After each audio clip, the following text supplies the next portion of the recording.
Cursed. A story by Fluff Dragon. Part 7.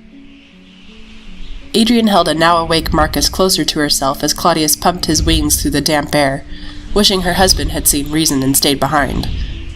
The humidity at this height was a welcome relief from the dryness and heat of the outer kingdom, but enjoyment of the moment did not last long. That was the palace. They would have to land a good distance away so as to not alert anyone to their presence. She patted her father's scaled neck. The back end of the royal garden should do the trick. One puff of smoke. He hadn't heard her. Sighing, she inched forward, next to his head, and pointed to where she thought they should land. He adjusted his trajectory, and slowed while she scooted back to her husband, who squeezed her and kissed the back of her head. He'd meant it as reassuring, she felt certain, but it only reminded her of the possible cost of exposing her sister's betrothed. Marcus could make her feel beautiful in spite of the long scars that now covered every inch of her body. He could make her feel empowered to pursue her goals and push her to reach for her limits. Every once in a while, however, some little motion would set her off to worrying, and she had much more to worry about now. She prayed it would be worth it. Her father landed and they dismounted as he changed back, his shift graceful and effortless, even dressing as his body transformed. Adrienne hoped one day she'd be able to shift like that, to welcome the change instead of fighting every moment of it. You should hurry. Claudius gestured through the gardens. I managed to use the clouds as cover, but surprise will mean nothing once the vows are spoken. Adrienne nodded. Thank you. Her father smiled at her as Marcus took her hand, and they ran into the trees toward the palace. They both pulled plain hoods over their faces, easing into the back of a gathering of monks within the throng. Guards eyed their group as they passed, but none wished to tangle with the short-tempered father and cause a scene on a royal wedding day. Letting out a long breath, she and her husband followed their unintentional protectors to the head of the throne room and sat, not speaking.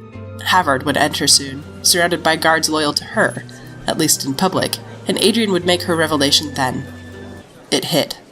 A gentle prickle at first, but with growing intensity every second. Scrambling for the meditation training her father had given her, Adrienne sucked in the air around her. She removed her boot and touched bare skin to cold stone, hoping to ground herself. Marcus leaned over. Are you all right? One of the monks clicked her tongue in protest of the sound. Before Adrienne could so much as shake her head, Havard entered the room, a dozen guards in gilded armor behind him. Now. Unable to speak, Adrienne stood and walked forward with her best queenly stride, removing her cloak and standing over the conniving councilman, whose eyes widened in shock. The room gasped. She heard her name muttered several times. The soldiers bowed. They'd won. Shooting pains raced down Adrienne's spine, and she doubled over as black leather wings the length of several horses shot from her back, spraying blood on the clean tiles. A woman shrieked. Havard smirked, though there was a spark of horror behind it. A familiar croon entered her mind. Let me take over. I will end him for us. She growled, the sound echoing throughout the chamber along with the scrape of chairs. This isn't a good time. The dragon's chamber within her burned white-hot. Her teeth, now pointed and sharp, bit through her split and stretched tongue. Her fingers and toes dug into the stone floor, bursting from her gloves and boots, leaving marks as they hardened into claws. Her balance shifted as her spine elongated, a tail reaching to the walls behind her. You do not control me! With a great roar and feeling every inch of her skin burn as scales enclosed over it, her transformation finished. The entire kingdom would now know what she was. Except, there was no more Adrienne, only the dragon, only rage without direction, only instinct. It could see the guards preparing to attack, but only snorted in annoyance, smoke encircling its face. Amused, it watched to see what they would do. Havard laughed. What? A measly dozen soldiers too much for you? I must admit, my queen, I expected you to be bigger, more impressive. Though Black becomes a soon-to-be widow, I'd say. Threatening a council member by bringing an unsanctioned, dangerous animal to his wedding. Your husband will be executed by the end of the week, I assure you.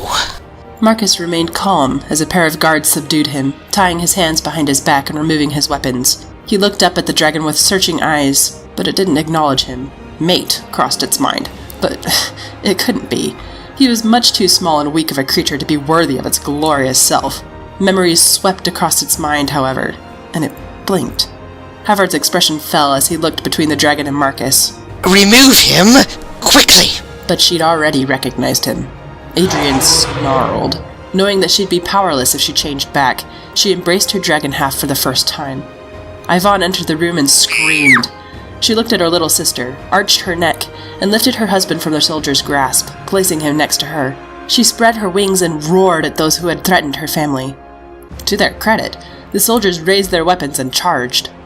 Adrienne swept them to the side, careful not to harm them even as their blades sparked and clanged against her scales. She then turned to face Havard, but he no longer stood at the throne.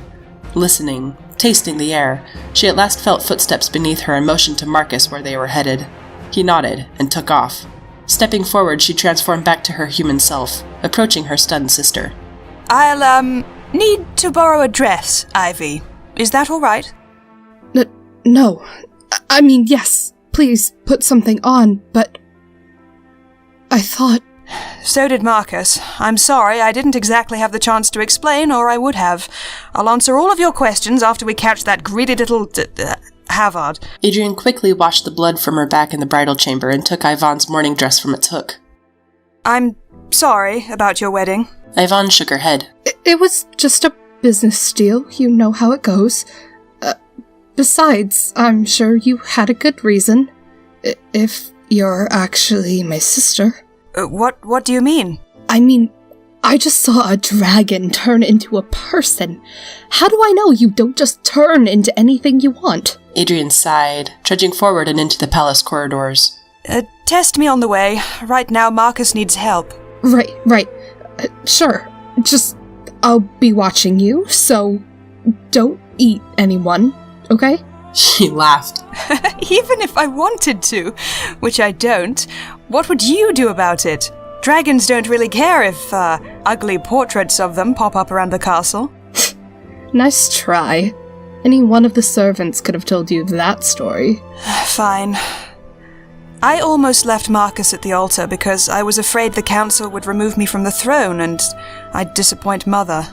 You had to find me hidden in the coat closet and explain how lucky I was to have found love, that most marriages as royalty were only contracts to benefit the kingdom rather than the individual. Adrienne struggled to breathe, not to mention walk, as Yvonne embraced her. Thank the gods you're alive! I almost had to marry that slime ball to keep him from taking complete control of everything. But how in the name of the sun did you do that? Adrienne hugged her sister in return and was about to reply, but stiffened as a cry of pain echoed throughout the maze of halls ahead. She broke into a run. Marcus!